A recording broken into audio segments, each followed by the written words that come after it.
So what leadership is? The leadership is all about the people. What I would like to try and get you about this is the what 10 commandments. The one is the what is the bad asset and what is the good liabilities. It can be anything as a bad asset. If I keep on adding goodwill through unrelated transactions or acquisitions or mergers or demergers, then it might lead to a bad asset.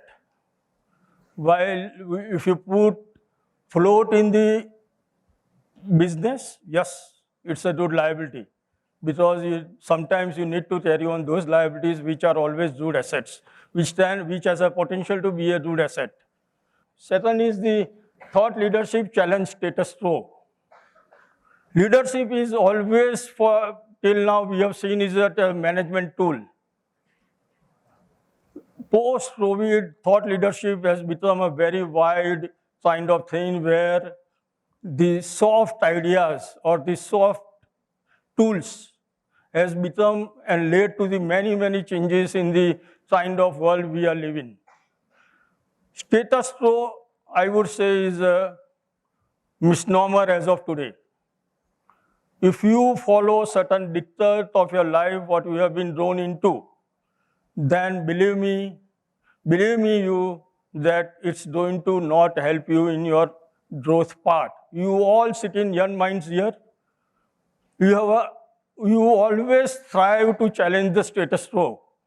Why that fixed wired minds is in today's world of skill development or upskilling or relearning is very important to deliver for the right minds you have or the bad ideas you have.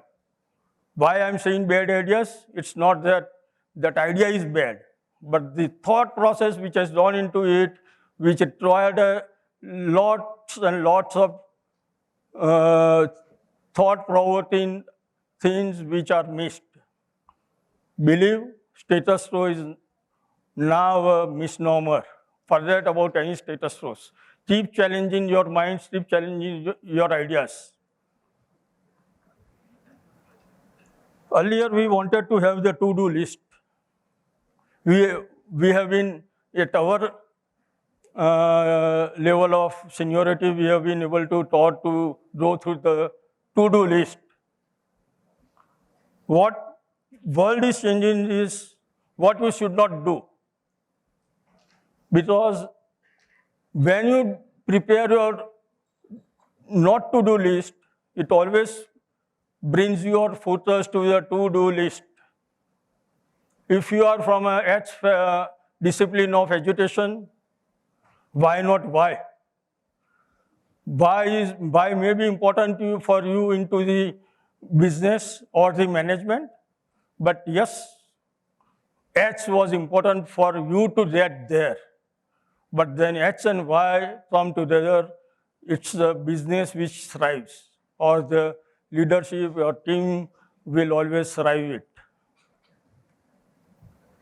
Worst mistakes in best of the times. As I was saying, 2007, 2009 was two different periods apart, very high growth, and 2009 we were at the bottom of the economy worldwide. Why breaks are better for the any given time?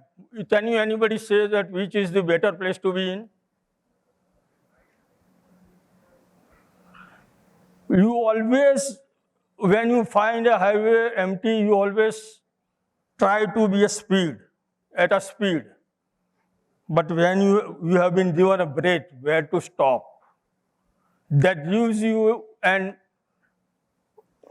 safety in your mind that yes, I have to break at this point in time. This place, you never have an accident. You will never have an accident, barring the minor scratch or here and there. But here is always there a chance of a massive accidents where your brakes are required.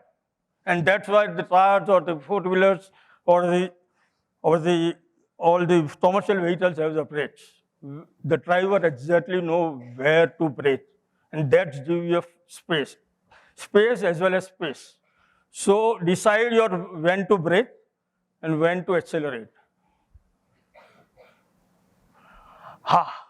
Most important thing, MBS things મને બધું આવડે છે.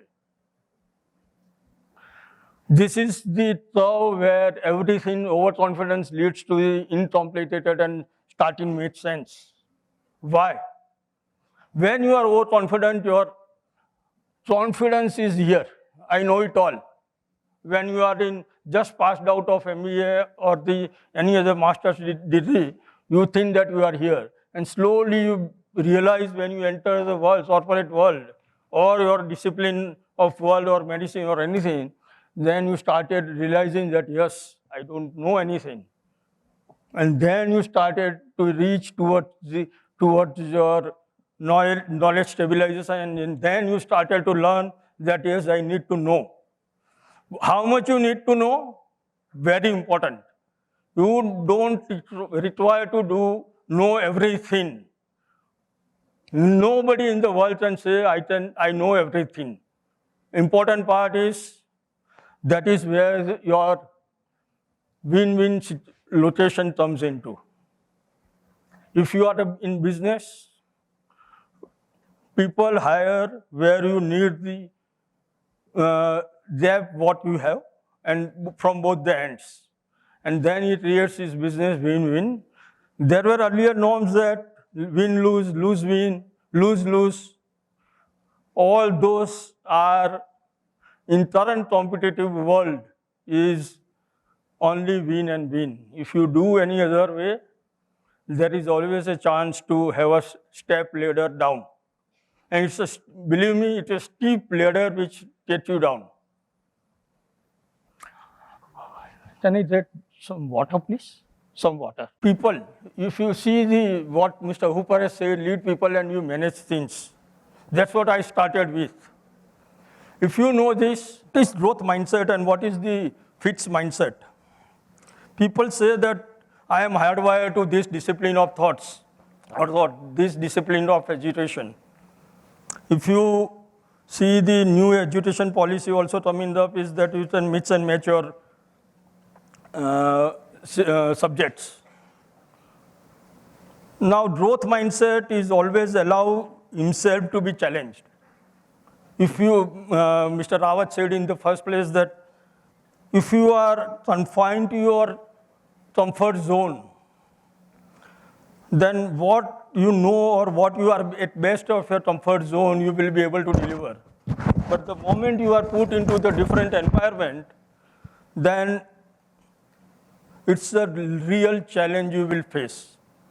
So never keep your mind hardwired.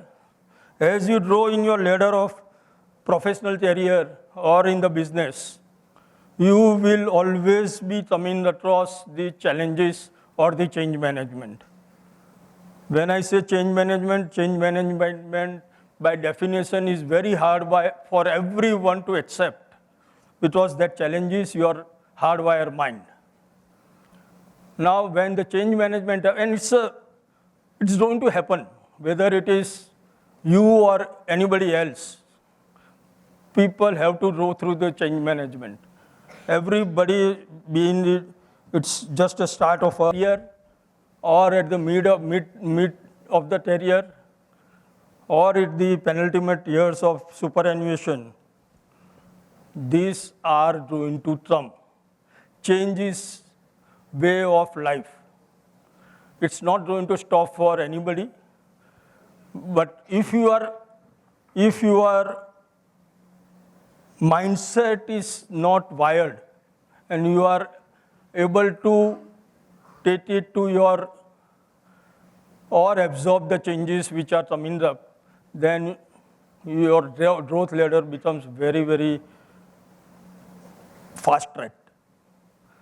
Fixed mindset, as I said, is people do get frustrated and then they challenge the change itself.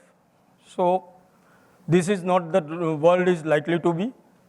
And The world has moved from VUCA world, where it is very famous acronym, has now moved to BANI. BANI is very brittle, means fragile. We are so involved over what is happening, and we are in an environment what we are in. So it is also incomprehensible if you take the things which are moving were not likely to happen 2 years back is now reality of life. Nobody is going to be non-affected by this BANI world. It is brittle, it is incomprehensible, it is fragile. So important is be ready for the changes which are happening in the world and in the corporate world or the any discipline of life. When you are in corporate or in your discipline of life, people feel that I have done this great job and I should be, some gratitude should come to me. What it likes? Should it come instantaneous, immediate, or it should be in the, come in as a delayed gratification? You take an example of HDFC Bank. Everybody will say that it's a very slow growing company, it's a very conservative bank. And then you see 40 years or 50 years, where are they now? They are the second largest bank in India. When you say gratification at the first place itself, what happened to the very infamous airline? So it's like there are multiple examples of instantaneous gratification or the delayed gratification. Of course, slow and steady take you at the top, and that's you need to decide how fast or how slow you want to be about it. I gave this example: sharpen your thoughts, not the saw. Saw will help you to cut the tree one time, but your thoughts will make it give you 100 times better values than if you cut it one time. So sharpen your thoughts. Important in this world. Invert and invert, always invert. It will never be the last to speak. If you remain silent in a very important meeting going on, facing that you will be challenged with some very different thoughts from other people, then you are doing injustice to your job or the business. Always try and hear everybody. Keep your thoughts even if not at last, give your thoughts out. Don't shy away from giving your thoughts, because you are part of that. This was the very important part, which was unlearning more difficult, but more important than learning. We are now in the world that upskilling is the word which is very famous. If you say that what I have learned is the learned, and this is that it's not so. You will have to unlearn what you have learned also, and relearn what you have learned. So all these things which are happening worldwide or in any place of some corporate houses are also very, very important to reskill, upskill, or relearn in this arena. As I said, from VUCA world to BANI world, this is past. If you keep wire to this, you will miss the big picture here, BANI. It's a very famous acronym. You will definitely, we have been very judgmental. If you see Ted Lasso, why we as we have passed out from graduation or post-graduation, we say that, yes, this is right or wrong. Why we want to be judgmental? Be curious to learn from others. Listen to others, that is the most important key in the life, that be curious to listen and not judgmental. Judgmental might give you 1 minute satisfaction that yes, what I have said is right. But if you are curious, you will get 10 new things to learn. That is the most important part when you reach to your penultimate stage of your life or career. You have to deliver what you want, what you are expected to. Last point I would like to mention is that, no offense to anyone, be prepared to change. When you are in one environment and going out to another environment, 1 year, 2 year, or 3 year down the line, be prepared for challenges. Make sure how you are agitated in the previous year, how you can bring it into the professional career. That will bring out the best of you. But yes, challenges are going to remain, and it's always the Bani world. Thank you.